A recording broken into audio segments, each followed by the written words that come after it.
Assalamualaikum warahmatullahi wabarakatuh. Perkenalkan, nama saya Ardian Rahmananda Saputra, NRP 3121516603. Pada kesempatan kali ini saya akan membahas tentang CSS. CSS ini ada tiga, ada CSS internal, ada CSS eksternal, dan ada CSS inline. Nah, pada percobaan satu ini ada biasa doctype, HTML, head, tapi yang membedakan di sini ada style. Nah, ini bisa kita sebut sebagai CSS internal. Di sini ada selektor tag. Selektor tagnya ini P. Jadi semua P akan berwarna merah dan posisi tulisannya akan berada di tengah. Ada berapapun P, maka posisinya tetap di tengah dan warnanya merah. Contohnya seperti ini waktu dijalankan. Ini di tengah warna merah, di tengah warna merah. Kemudian lanjut ke percobaan kedua. Sama, doctype HTML, di sini ada style. Di sini stylenya ada body, ada H1 dan ada P. Body, background color, nanti backgroundnya akan jadi warna biru muda. Kemudian H1 akan berwarna putih dan teksnya akan berada di posisi tengah. Kemudian ada P, font family-nya pakai Verdana dan ukuran fontnya 20 px. Ini sama-sama pakai selektor tag body, tag H1 dan tag P. Jadi ini nanti bodinya secara otomatis akan berwarna light blue, H1-nya akan berwarna putih, dan P akan ikut font family Verdana. Waktu dijalankan, ini background light blue, warna putih untuk A1, kemudian paragraf pakai font Verdana. Kemudian lanjut ke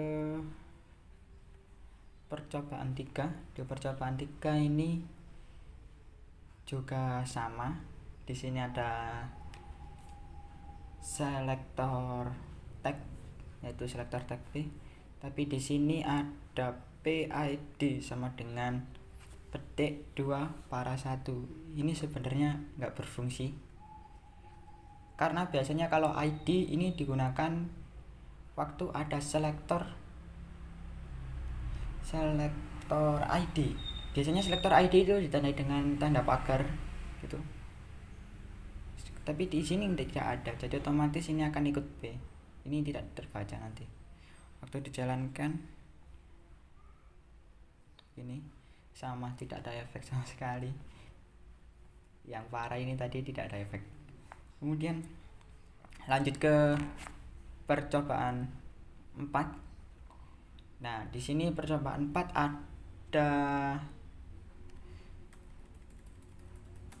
ada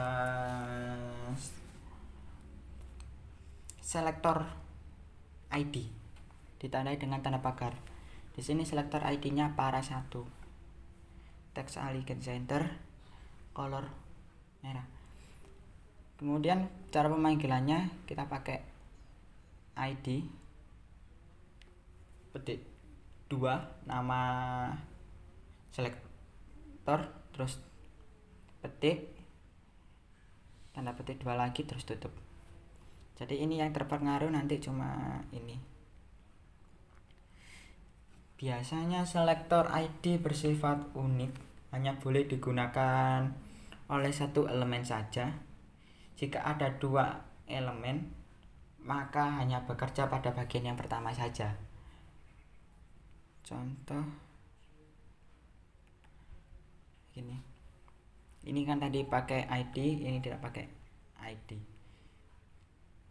Kemudian lanjut ke percobaan 5. Di percobaan 5 ini ada selektor class.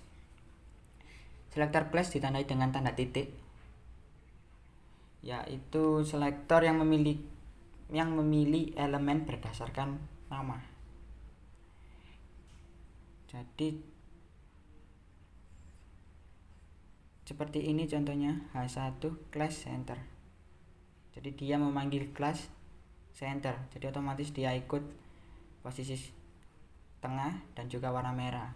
Ini juga P class center, dia berarti akan ikut ini text icon center color merah juga. Waktu dijalankan posisi tengah, ini pakai selektor kelas. Percobaan 1, 2, 3, 4, 5 ini sama pakai internal CSS. Kemudian di percobaan 6 ini ada eksternal CSS. Terlihat dari ini, di sini ada link rel style sheet ref my style.css. Ini nama file CSS-nya. Ini file CSS-nya yang sudah saya buat. Body background color light blue, H1 warna navy, margin left 20, jadi agak menjorok sedikit masuk. Kemudian di sini sudah. Jadi tinggal pemanggilan ini akan otomatis ikut. Kalau di run ini light blue, ini warna navy dan juga agak mencorok, ini paragraf masih tetap default. Kemudian lanjut ke percobaan 7. Percobaan 7 ini sama seperti percobaan sebelumnya yang pakai internal CSS. Di sini juga pakai selector tag biasa. Jadi body nanti akan berwarna linen dan H1 akan berwarna marun dan margin leftnya akan 40 px. Ini P tidak akan terpengaruh karena tidak disebutkan pada selektor. Contoh waktu dijalankan cobaan 7, ini warna linen, warna marun, dan ini tetap default. Ini margin left.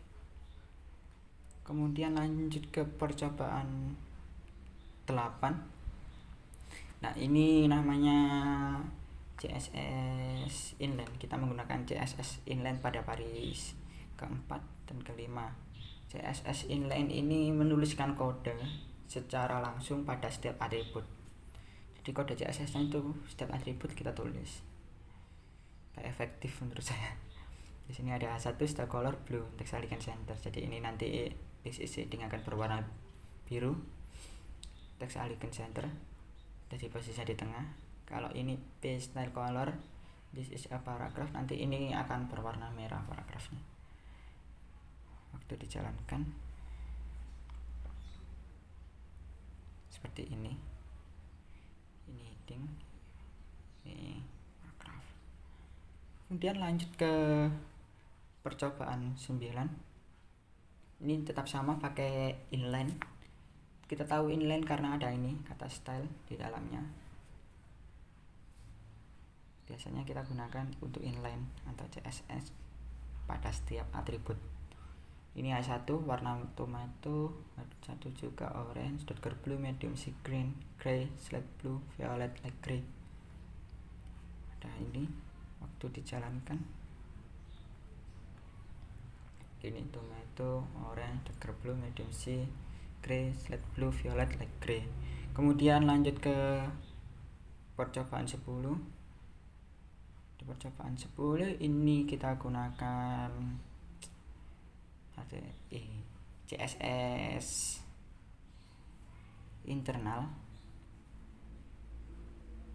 tidak pakai selector tag. Jadi ini yang pengaruh hanya bodinya saja akan berwarna light blue. Untuk tulisannya tetap default. Waktu dijalankan tetap warna hitam defaultnya, cuman beda warna backgroundnya saja. Biasanya warna putih, ini ganti warna light blue. Kemudian lanjut ke percobaan 11. Di percobaan 11 ini menggunakan CSS internal dengan selektor kelas. Di sini ada pick dotted Di sini ada pedes solid double groove rigger inset offset non hidden mix. Mix ini campuran, jadi nanti bordernya campuran. Hidden ini tidak ada hilang, tidak ditampilkan. No, tidak ada. Ini double ini. Jadi ini kita panggil kelasnya apa, kelas apa, kita panggil. Kemudian muncul seperti ini tampilan waktu dijalankan. Gini. Ini yang atas tadi ada dotted, kemudian yang bawah ini ada